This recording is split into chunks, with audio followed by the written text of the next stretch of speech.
Yes everybody, homogeneous का NCERT का मेरे को इससे बढ़िया क्वेश्चन नहीं लगता और 4 बार बोर्ड एग्जाम्स में आ चुका है। अट मोस्ट इंपॉर्टेंट क्वेश्चन स्कूल में, तो ये एक ऐसा क्वेश्चन है जो हर बार किसी न किसी स्कूल के एग्जाम में देखेगा। क्वेश्चन क्या कह रहा है? Show that differential equation this is equal to 0 is homogeneous and find its particular solution. एक तो पर्टिकुलर सॉल्यूशन 5 नंबर में श्योर यही बनता है, क्योंकि एक नंबर पर्टिकुलर सॉल्यूशन का सी निकालने का, एक नंबर होमोजेनिटी प्रूव करने का और बीच में 3 नंबर क्वेश्चन के बेस के। When x is equal to 0 y equal to 1, तो सबसे पहले इस क्वेश्चन में देखो y अपॉन एक्स है या x अपॉन वाई है।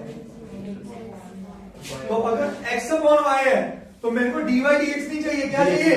dx dy चाहिए। तो this is how you frame these questions.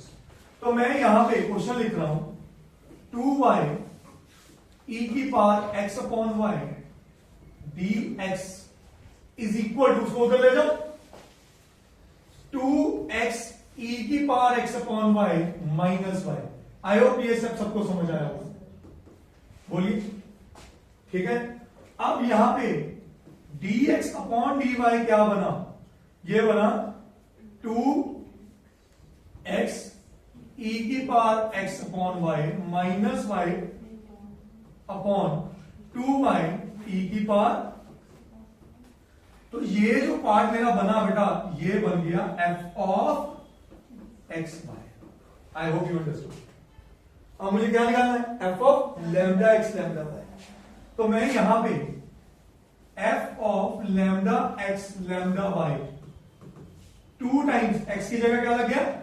Lambda x e की power lambda x lambda y minus y की जगह lambda y upon 2 times lambda y e की power lambda x lambda Y.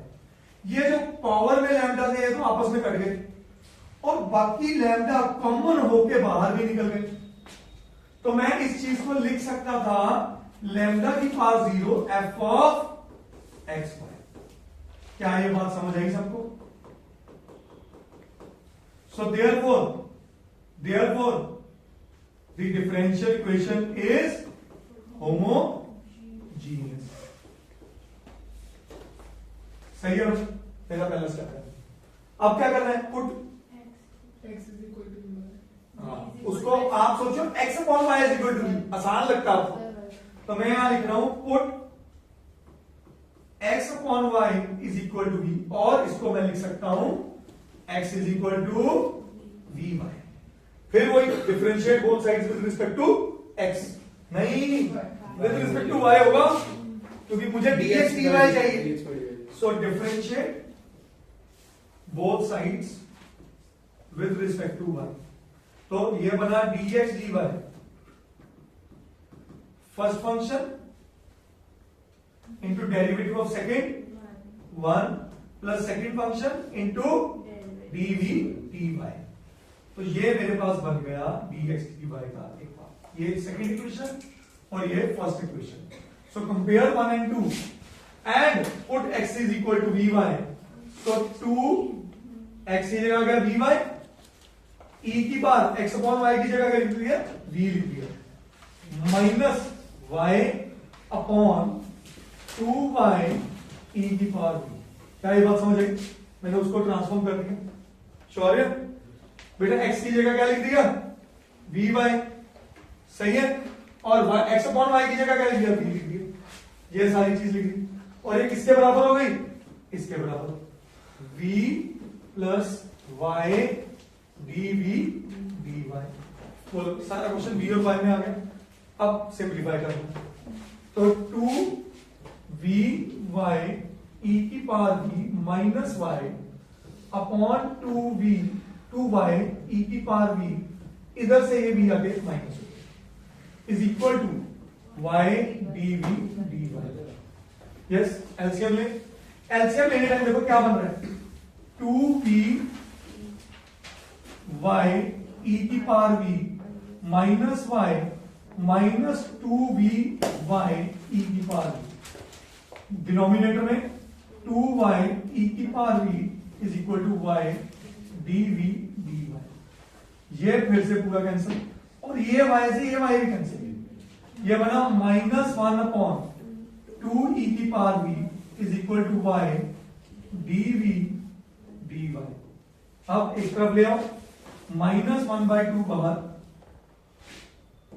अंदर क्या बना dv dy upon y, और इधर क्या बचा ev dv। अब इंटीग्रेट कर दें, यस और इंटीग्रेट कर दें। अब -1/2 एज इट इज, ये बना ln of y is equal to e की पावर v की इंटीग्रेशन प्लस c। सही है भाई, श्योर। अब वैसे मुझे c इधर लेना चाहिए, y की जरूरत, जो हम अक्सर करते हैं ना, गलत कुछ नहीं है, दिस इज ऑल्सो करेक्ट। ठीक है, अब v को क्या कन्वर्ट कर दें, v को लिख दें वापस x अपॉन y। क्या लिख दें, तो अगर आप c इधर लिख रहे थे और इधर नहीं लिख रहे तो भी चलेगा। तो आपके पास आंसर क्या बना, फाइनल आंसर e की पावर v की जगह e की power x upon y is equal to -12 ln of y plus c।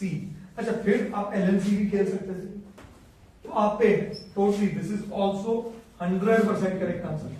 Yes और अंडरस्टैंडेबल। अब उसने क्या बोला है, put x is equal to 0 and y is equal to 1. Put x is equal to 0 and y is equal to 1. e की power 0 क्या बन गया 1 -12 ln of 1 क्या होता है 0 प्लस c, तो यहां से c की वैल्यू 1 आ गई। ठीक है बेटा, तो मेरा फाइनल आंसर क्या बना, फाइनल आंसर बना e की power x upon y is equal to -12 ln of y plus 1 and that is our answer. करिए।